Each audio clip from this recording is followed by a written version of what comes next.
আসসালামু আলাইকুম।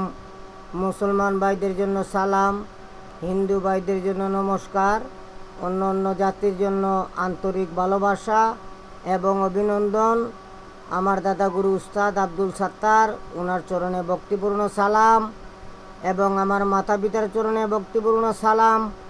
বিশ্বের যত গাউস কুতুব পীর আউলিয়া আছে 2 লক্ষ অথবা 3,24,000 পয়গাম্বর, তাদের চরণে ভক্তিপূর্ণ সালাম এবং পাক পাঞ্জাতনের চরণে ভক্তিপূর্ণ সালাম রইল। এবং দেশে এবং বিদেশে আমার শিষ্য যারা আছেন তাদের প্রতি আমার ভক্তিপূর্ণ সালাম এবং আন্তরিক ভালোবাসা এবং অভিনন্দন।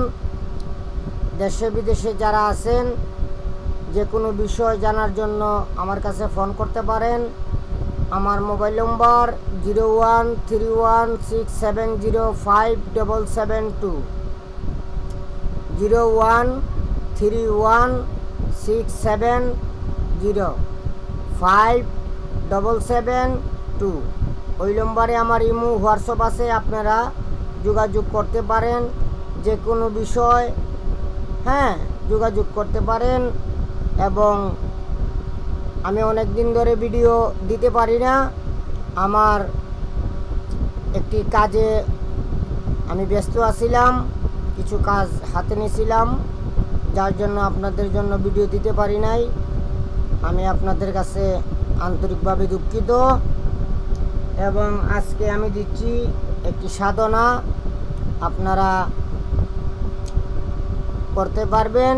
সাধনার কিছু দিক আছে। 1 নম্বর কথা হলো, আপনি যে কোনো সাধনাই করেন না কেন, রুহানি শক্তি যদি আপনার ভিতরে না থাকে তাহলে আপনি কোনো জিনিসে সাকসেস হবেন না, 1 নম্বর।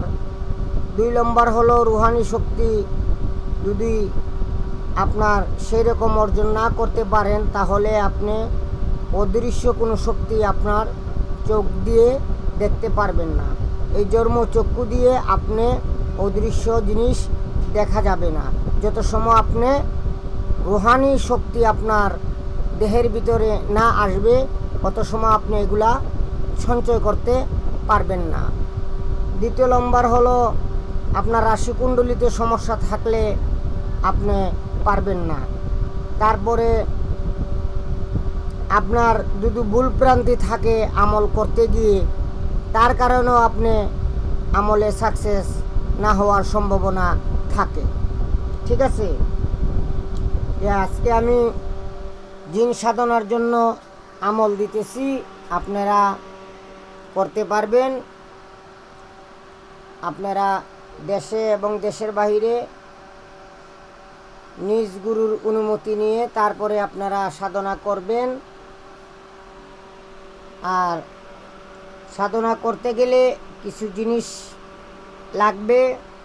1 নম্বরে হলে, আপনি যে জায়গায় সাধনায় বসেন ওই জায়গাটা লেপে পুছে আপনারা গোলাপ জল গঙ্গা জল ছিটিয়ে তারপরে ওই জায়গাতে সাধনাতে বসবেন। এবং বসার জন্য আপনি, আমাদের গ্রামীয় ভাষা বলা হয় বিন্যাসুবা কেটে নিচে বিছায়া তারপরে আপনারা আমল করবেন। তাহলে আপনারা মনে করেন যে আমলে কামিয়াবি হবেন। ঠিক আছে, এই সাধনাটা হলো 41 দিনের। আপনারা 21 দিন 18 দিন হইলে আপনারা বুঝতে পারবেন, আপনার আশেপাশে ঘোরাফেরা করবে, আপনি এগুলা বুঝতে পারবেন। এবং 14 বেশ নিয়ে মানুষের রূপ ধরে আপনার সাথে কথা বলার চেষ্টা করবে। 41 দিনের সময় আপনার কাছে উপস্থিত হবে। তখন আপনি ভালো ভালো কথা বলবেন। কথা বলার পরে আপনারা কি করবেন না করবেন, ভালো বিষয় তাকে বলবেন, খারাপ বিষয় তাকে প্রস্তাব করবেন না, যাতে মানুষের কল্যাণ, মানুষের কর্ম, মানুষের উপকার করতে পারেন, এইসব বিষয়ে আলাপ করবেন। আর আমি যে সময় ডাকবো আপনি চলে আসবেন। এবং যেগুলা কাজ আমি অসম্ভব হয়ে যায়, করতে পারি না, এগুলা কাজ তুমি করে দিবা। এরকম তার সাথে কথা বলে নেবেন। আর মন্ত্রটা আমি বলতেছি প্রতিদিন 21 বার পড়তে হবে। আরবি মাসের প্রথম বৃহস্পতিবার অথবা মঙ্গলবার অথবা শনিবার এই আমলে বসতে হবে। যে জায়গায় বসবেন আপনার আশেপাশে ঘর থাকতে পারবে না এবং একা নির্জনে বসতে হবে অথবা খালি ময়দানে বসতে হবে। একা রাত্রে ঘুমাইতে হবে, স্ত্রীর সাথে মিলেমিশে করা যাবে না এবং মাছ মাংস এগুলা খাওয়া যাবে না। শুধু খাইতে পারবেন শাক সবজি, শুধু শাক সবজি খাইতে পারবেন, দুধ খাইতে পারবেন, লাল চা খাইতে পারবেন, দুধ চা খাইতে পারবেন। হ্যাঁ, মন্ত্রটা আপনারা শুনেন।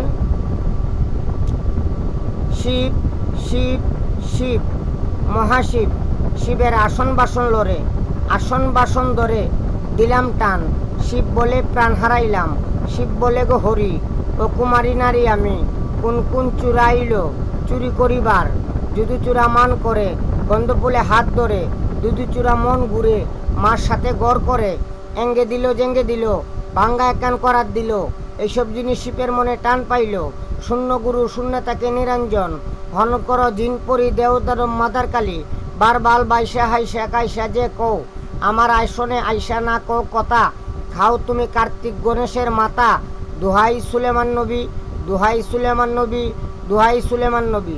শিব শিব মহাশিব, শিবের আসন বাসন লড়ে, আসন বাসন ধরে দিলাম টান, শিব বলে প্রাণ হারাইলাম, শিব বলে গো হরি, ও কুমারী নারী আমি, কোন কোন চূড়া আইল চুরি করিবার, যদু চূড়া মান করে, গন্ধপুলে হাত ধরে, দুদু চূড়া মন ঘুরে, মার সাথে গড় করে, এঙ্গে দিল জেঙ্গে দিল, বাঙ্গা একান করার দিল, এইসব জিনিস শিবের মনে টান পাইল, শূন্য গুরু শূন্যতাকে নিরঞ্জন, হরণ করো জিন পরি দেওদানব মাদার কালী, বার বাল বাইশা হাইসা কাইসা যে কও, আমার আসনে আইসা না কও কথা, খাও তুমি কার্তিক গণেশের মাতা, দোহাই সুলেমান নবী, দোহাই সুলেমান নবী, দোহাই সুলেমান নবী।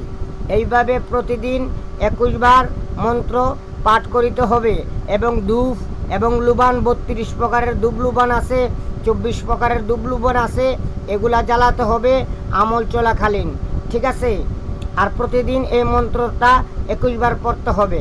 আপনারা বোঝার সাথে আমি আবারও বলতেছি, আপনারা ভালো করে শুনেন। শিব শিব মহাশিব, শিবের আসন বাসন লড়ে, আসন বাসন ধরে দিলাম টান, শিব বলে প্রাণ হারাইলাম, শিব বলে গো হরি, ও কুমারী নারী আমি, কোন কোন চূড়া আইলো চুরি করিবার, যদু চূড়া মান করে, গন্ধ বলে হাত ধরে, দুদু চূড়া মন ঘুরে, মার সাথে গড় করে, এঙ্গে দিল জেঙ্গে দিল, বাঙ্গা একান করার দিল, এইসব জিনিস শিবের মনে টান পাইল, শূন্য গুরু শূন্য তাকে নিরঞ্জন, হর করে জিন পরি দেওদান মাদারকারী, বারবার বাইশা হাইসা খাইসা যে কও, আমার আসনে আইসা না কও কথা, খাও তুমি কার্তিক গণেশের মাতা, দোহাই সুলেমান নবী, দোহাই সুলেমান নবী, দোহাই সুলেমান নবী। সর্বপ্রথম আপনারা 11 বার গুরুমন্ত্র পাঠ করে নেবেন, গুরুকে স্মরণ করে নেবেন, তারপরে 3 বার দুরূদ শরীফ অথবা 7 বার দুরূদ শরীফ পড়ে নেবেন। গুরু ধর্ম, গুরুকর্ম, গুরুর চরণ সার, গুরুর চরণ বিনে গতি নাই আমার, মাতা পিতা উস্তাদ গুরুর চরণে ভক্তি হাজার। এই মন্ত্রটা 11 বার পাঠ করবেন আর 11 বার অথবা 7 বার অথবা 3 বার যে কোনো দুরূদ শরীফ পাঠ করে নেবেন। ঠিক আছে? এই আমল যদি কেউ করতে চায় আমার সাথে যোগাযোগ করবেন, তারপরে আপনারা আমলে বসবেন। আমলের একটি জাকাত আছে, এটা আমি গোপন রাখলাম, কিভাবে আপনারা করতে হবে এটা আমি বলে দিব, আমার কাছে ফোন দিয়ে জেনে নেবেন। আজকের পর্যন্ত আপনারা ভালো থাকবেন, সুস্থ থাকবেন, আমার সাথে ভালো থাকেন।